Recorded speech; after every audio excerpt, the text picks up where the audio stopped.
या घरात आता घराबाहेर येताना असं म्हणाला की अनुश्री ही विनर होणार आहे, असं तुला वाटतं की तिने विनर व्हायला पाहिजे? ती खूप छान खेळते, ती खूप स्ट्रॉंग खेळते, पण अनुश्री आणि तुझ्यात मिसअंडरस्टँडिंगही बऱ्याच झाल्या. जसं मिरची देण्यावरून तिचं असं म्हणणं होतं की तुझं आणि संस्कृती त्या तुमच्या दोघांचं गॉसिप तिने ऐकलं होतं. सो त्याबद्दल मला ऐकायचं.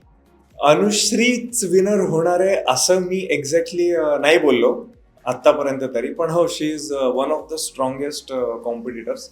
कारण ती जशी आहे ती ॲडमेंट आहे आणि ह्या चांगल्या बाजू आहेत तिच्यासाठीच्या, की ती ॲडमेंट आहे, तिला जे हवं तेच करते आणि ती गेमच्या हिशोबाने सगळा विचार करते. त्यामुळे ती she is definitely one of the strongest competitor ती ट्रॉफी उचलण्यासाठी. तीच विनर होईल असं आत्ता नाहीच सांगू शकत.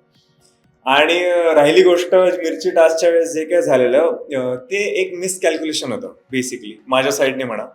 माझ्याच साईडने होतं की आम्ही एक वेगळी क्रोनॉलॉजी प्लॅन केलेली आणि ती क्रोनॉलॉजी कदाचित मी फॉलो करत होतो, एक सिंगल फोकस माझ्या डोक्यात घेऊन. तिच्या डोक्यात काहीतरी वेगळ्या गोष्टी, तिच्या डोक्यात 2 गोष्टी होत्या आणि मी युजली तसं करत नाही. जर एका गोष्टीवर फोकस केलं तर आपण एका गोष्टीवर फोकस करतो. तिथे ते माझं मिसकॅल्क्युलेशन असं तेही मी स्वतःवर घेतलं की ठीक आहे, it was a miscalculated thing from my side. त्याची जबाबदारी पण मी घेतली आणि मला चुका करायला काही म्हणजे मी चुका करायला घाबरत नाही, कारण जोपर्यंत आपण चुका करत नाही तोपर्यंत आपल्याला कळत नाही की हे चुकीचं आहे बरोबर आहे. जसं सुरुवातीला पण तू प्रश्न विचारले की मी इथे गेलो तिथे जायला पाहिजे होतं. चुकाच आहे ना, करून बघितल्याशिवाय नाही करणार. आय गेस माझ्यासारखा जो ग्राफ आहे तो कोणाचाच नाही आतापर्यंत, की मी गेलो पहिल्याच आठवड्यात मी नॉमिनेट पण झालो, त्याच्यानंतर दुसऱ्याच आठवड्यात मी कॅप्टनही झालो, नॉमिनेशन्स पार केले, कॅप्टन्सी टास्क पार केलं, उमेदवारी मिळवली, कॅप्टन झालो. त्याच्यानंतर परत मला स्कोप होता, मी रिस्क घेतली की नाही, एका कोणाला वाचवण्याची रिस्क घेऊ शकतो.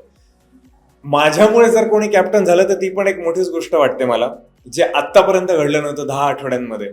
ते करण्याची ताकद होती आणि सगळ्या घरातल्या सगळ्या लोकांना मी तिसऱ्याच आठवड्यात इतका स्ट्रॉंग वाटू लागलो की जे नॉमिनेशन टास्क होते आणि जे कॅप्टन्सी टास्क होते तिथेही मी ऑलमोस्ट परत 3 आठवड्यांमध्ये कॅप्टन्सीच्या लास्ट स्टेज पर्यंत गेलो.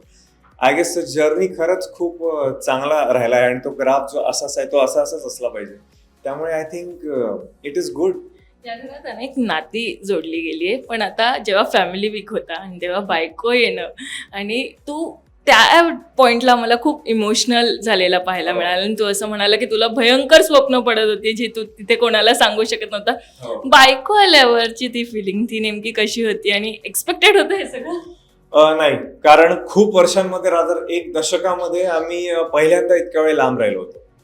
हार्डली 3 दिवस 4 दिवस 5 दिवस डोक्यावरून पाणी आम्ही लांब राहिलो होतो. त्यामुळे डेफिनेटली ती खूप इमोशनल फिलिंग होती आणि पहिलीच फिलिंग होती अशी की आम्ही लांब राहिलो, म्हणून थोडंसं इमोशनल झालं होतं. आणि त्याच्यामुळेच कुठेतरी जे काही माझं जो इमोशनल टर्मॉईल होता त्याच्यामुळे मला असे ती खरी गोष्ट, ती काय मेडअप गोष्ट नाहीये की मला रात्री झोप नाही लागायची.